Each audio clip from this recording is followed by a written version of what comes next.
Le Premier ministre transmet un message écrit du président de la République au président des Émirats arabes unis.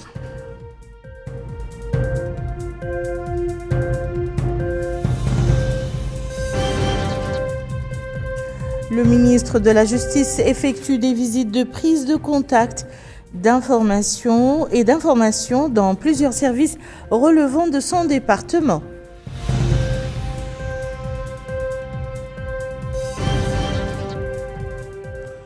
Le ministre de l'Énergie et du Pétrole inaugure la première phase du programme d'électrification rurale dans la wilaya du Houd al-Sharqi.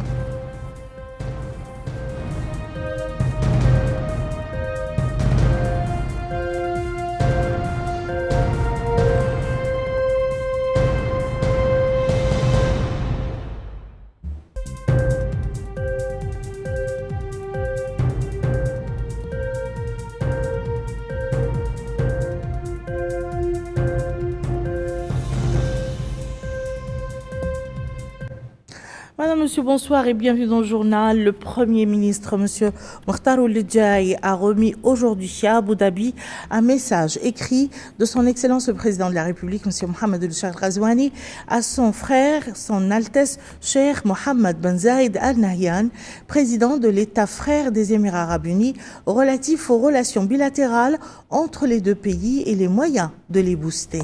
Le message a été reçu par son Altesse Cheikh Mansour Ben Zayed Al Nahyan, vice-président, vice-premier ministre et président de la Cour présidentielle lors de sa réception du Premier ministre au Palais de la Nation à Abu Dhabi.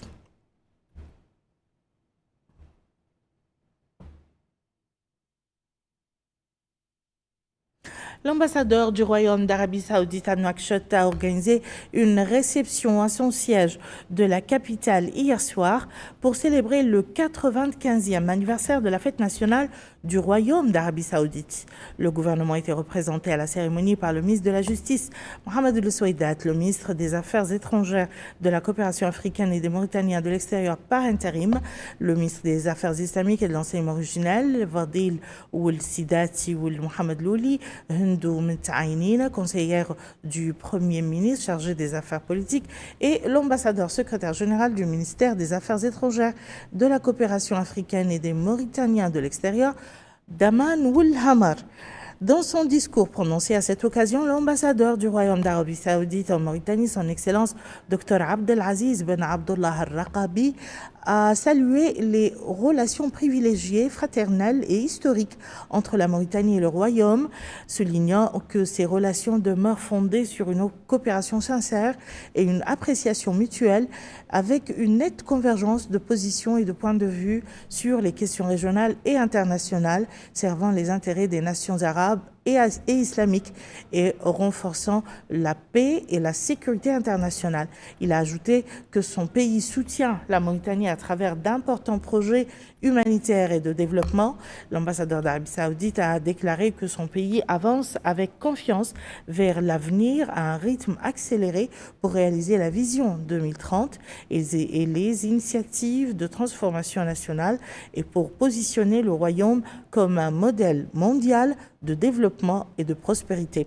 Son Excellence Dr Abdelaziz Ben Abdullah Al-Raqabi a souligné que l'économie de son pays a réussi à se diversifier et à confirmer sa capacité à réduire sa dépendance du pétrole. Le ministre de la Justice a effectué aujourd'hui des visites de prise de contact et d'information dans plusieurs directions centrales de son département. Objectif, s'enquérir du déroulement de travail dans ces directions et échanger avec le personnel. Bokar Bailaba. Une série de visites d'information et de prise de contact. Et plusieurs directions centrales étaient concernées. Ressources humaines, législation, affaires civiles et sceaux, finances, affaires pénales et grâce, coopération judiciaire internationale, numérisation et innovation technologique, inspection générale de l'administration judiciaire et des prisons, protection judiciaire de l'enfance et bureau de gestion des biens gelés, saisis et confisqués et de recouvrement des avoirs criminels. Et au cours de ces visites, le ministre de la Justice, Mohamed El Soueidat, a été édifié par les responsables de ces différentes directions sur les mécanismes de travail en vigueur. Le ministre de la Justice a déclaré que ces visites s'inscrivent dans le cadre des efforts du gouvernement visant à accélérer le rythme de la mise en œuvre des programmes ambitieux du président de la République, M. Mohamed Roucheikh Al-Ghazouani.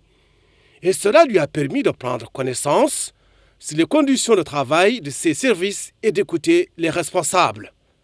Mohamed Roucheikh a souligné la nécessité d'instaurer et renforcer la confiance avec les citoyens, mettant en relief le rôle des fonctionnaires dans la promotion de l'efficacité et faire preuve de sens aigu des affaires publiques.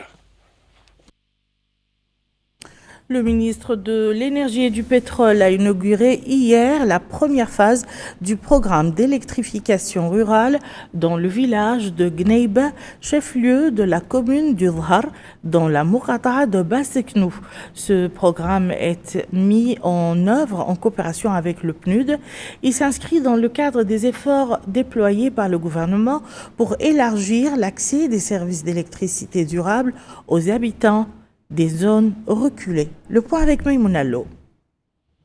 Dans une ambiance festive, le village de Gneiba, situé dans la commune de Dhar, relevant de la Muqata'a de Basseknou, a accueilli l'inauguration de la première phase du projet d'électrification rurale dans les zones isolées. Cette cérémonie a été supervisée par le ministre de l'Énergie et du Pétrole, accompagné des autorités administratives et sécuritaires de la wilaya, dans le cadre d'une coopération entre le ministère et le Programme des Nations Unies pour le développement PNUD. Dans son allocution, le ministre a indiqué que la première phase du programme d'électrification rurale a couvert 37 villages du Haut el-Charqi et que les travaux ont été achevés dans 12 d'entre eux. Il a souligné que cette étape contribuera à réduire la pauvreté, à améliorer les conditions de vie des habitants et à créer de nouvelles opportunités de développement local. Il a ajouté que la deuxième phase du programme élargira le champ d'intervention à 170 villages supplémentaires, améliorant ainsi l'accès à l'électricité pour un plus grand nombre de citoyens. Le ministre a expliqué que l'enveloppe financière de la première phase s'élève à 1,2 milliard d'anciennes ouguiya. De son côté, le président de la région, Haut el-Charqi, a remercié le partenaire. C'est effectivement une infrastructure qui va sans nul doute améliorer les conditions de vie des populations dans une localité où les produits de transformation sont largement utilisés par les femmes et les jeunes dans cette localité. Et nous remercions effectivement le PNUD pour avoir accordé cet appui en vue d'améliorer les conditions de vie des populations. Dans son discours, le maire de la commune de Dhar s'est félicité de ces réalisations. Monsieur le ministre, monsieur le wali, monsieur le président du conseil régional, monsieur le représentant de la cellule, permettez-moi également de remercier Madame et renferme en son sein des coopératives féminines et des organisations de jeunes très dynamiques. C'est dans ce siège que le représentant résident du PNUD a mis l'accent sur l'utilité de l'électricité. Ces installations vont désormais fournir une énergie propre à terme à près de 40 000 personnes, tout en évitant l'émission de près de 2000 tonnes de gaz carbonique chaque année. Mesdames et messieurs, l'accès à l'électricité, ce n'est pas seulement allumer une lampe. C'est ouvrir des opportunités. C'est surtout de cela dont il s'agit. Le PERSI est d'abord un programme d'électrification à usage productif. Et nous insistons sur cette dimension-là. De son côté, la coordinatrice résidente du système des Nations Unies dans notre pays a mentionné l'impact de ce projet sur la vie des habitants. Grâce à l'électricité, de nouveaux métiers vont émerger pour les jeunes et pour les femmes. Les jeunes femmes et les jeunes hommes pourront devenir électriciens, techniciens de maintenance, installateurs de panneaux solaires ou ouvrir des ateliers de soudure, de menuiserie ou des cybercafés. Les femmes pourront créer des coopératives de transformation agroalimentaire, lancer des services de restauration ou de conservation de produits agricoles. Les commerçants pourront prolonger leurs horaires et de nouveaux services comme la recharge de téléphone ou la vente de produits frais deviendront possibles. Les femmes et les filles, libérées de la corvée du bois et de l'eau, pourront s'investir dans les activités économiques et sociales et renforcer leur autonomie et participer pleinement à la vie de la communauté. Les citoyens ont exprimé leur satisfaction face à cette initiative qui devrait contribuer à dynamiser le développement local et ouvrir de nouvelles perspectives pour les investissements et les activités économiques. Notre ambassadeur à l'État du Qatar, son Excellence M. Mohamed Babane, a remis hier à Doha ses lettres de créance à son Altesse Cheikh Abdullah Ben Hamad Al-Thani, vice-émir de l'État du Qatar, en tant qu'ambassadeur extraordinaire et plénipotentiaire de la République islamique de Mauritanie auprès de l'État du Qatar. Après avoir reçu les lettres de créance, son Altesse, le vice-émir de l'État du Qatar, a accordé à son Excellence, Monsieur l'ambassadeur, une audience solennelle au cours de laquelle il lui a exprimé ses vœux de succès dans ses nouvelles fonctions diplomatiques, saluant la solidité, la profondeur et la multiplicité des liens, des relations existantes entre la Mauritanie et l'État du Qatar. À son tour, son Excellence Monsieur l'ambassadeur a exprimé ses remerciements et sa gratitude à son Altesse le vice-émir et lui a transmis ainsi qu'à son Altesse l'émir de l'État du Qatar, Tamim Ben Hamad Al-Thani, les salutations de son Excellence le président de la République, Monsieur Mohamed El-Cheikh Al-Ghazouani, et son souci constant de développer les relations fraternelles et de renforcer les liens qui unissent la Mauritanie et l'État frère du Qatar.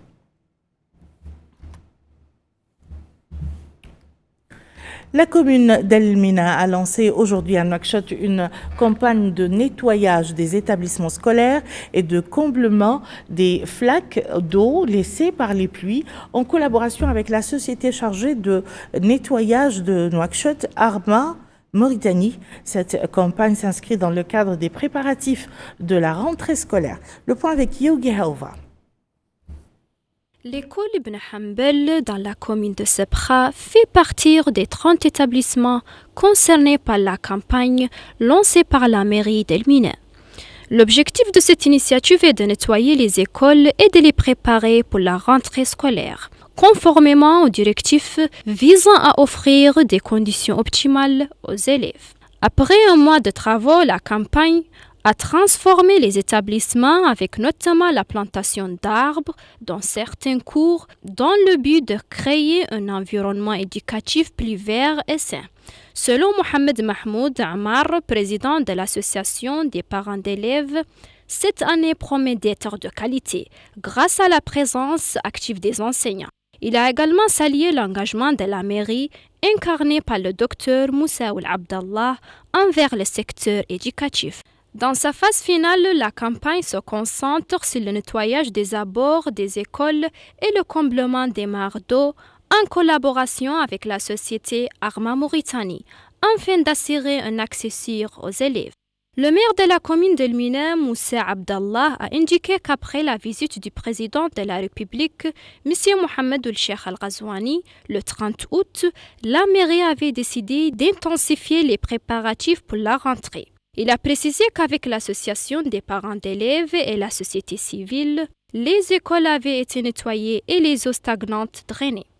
L'aménagement des voies d'accès et de l'environnement scolaire était désormais en cours conformément aux directives présidentielles. Ces efforts menés par les autorités municipales et la société civile visent à accélérer les préparatifs pour la rentrée scolaire 2025-2026. L'organisation World Vision en Mauritanie a organisé aujourd'hui à Nouakchott un atelier officiel pour le lancement de son plan d'action dans le domaine de l'eau, de l'assainissement et de l'hygiène pour la période 2026-2030 en partenariat avec le ministère de l'Hydraulique et de l'Assainissement. Dans son intervention lors de l'ouverture des travaux de l'atelier, le directeur de l'assainissement au ministère de l'Hydraulique et de l'Assainissement, M. Cheikh Al-Zamel, a souligné que la mise en œuvre du plan d'intervention de World Vision contribuera au cours des 5 prochaines années à changer la vie des populations, en particulier dans les zones reculées, en assurant l'accès à une eau potable sûre, à un assainissement digne et à des pratiques d'hygiène durables en collaboration avec les communautés locales et les municipalités et en coordination avec des partenaires techniques dont l'UNICEF. De son côté, le directeur de World Vision en Mauritanie, M. Alex Whitney, a indiqué que l'organisation travaille dans le pays depuis 1983 pour améliorer les conditions de vie des groupes vulnérables, soulignant que depuis l'an 2000, les efforts ont été concentrés sur le secteur de l'eau, de l'assainissement et de l'hygiène, ce qui a permis d'atteindre plus de 250 000 personnes, de construire 500 points d'eau et de créer 280 toilettes publiques. Sur ce s'achève notre journal. Je vous en rappelle les principales informations. Le Premier ministre transmet un message écrit du président de la République au président des Émirats arabes unis.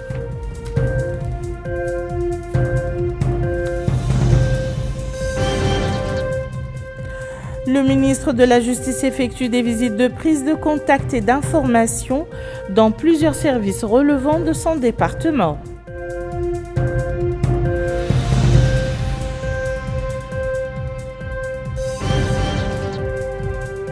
Et le ministre de l'Énergie et du Pétrole inaugure la première phase du programme d'électricité rurale dans la wilaya du Houd al-Sharqi.